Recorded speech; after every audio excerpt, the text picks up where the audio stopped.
आमचं ठाणे जिल्ह्याचं दैवत आहे धर्मवीर आनंदी केस आहे। ते काय झालं, त्याची 5 कोटीची तरतूद तुम्ही केलेली आहे, अजून त्याचं तिथे काहीच नाही। तो 4,500 करोड रुपये शासनाने गेल्या 2.5 वर्षामध्ये या ठाणे महापालिकेने गेले कुठे पैसे? अरे मग ही पुढची कामं तुम्ही खोलून ठेवली, त्याची कसं काय होणार? नारळ फोडलेले आहेत, लोकांना खोटी आश्वासन दिलेले, त्याचं काय करणार आहे तुम्ही?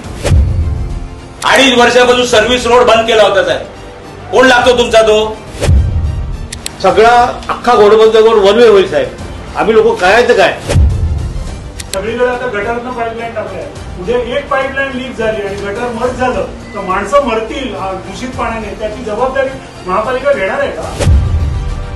अरे असे बाबा बिबा चालावं लागले तर मग तुम्हाला ते कुंभमेळ्यालाच पाठवायला लागेल तुम्हाला सर्वांना। जी टँकर लॉबी त्यासाठी आज गेली कित्येक वर्ष तिथे लढा चालू आहे, वसईला तीच पुनरावृत्ती परत ठाण्यामध्ये आणायची आहे का? आमच्या काळात सुद्धा मोठमोठे या महानगरपालिकेला राष्ट्रपतींचे असे पुरस्कार मिळाले, त्याच महापालिकेला आज अशा अवस्थेत आम्हाला बोलावं लागतं।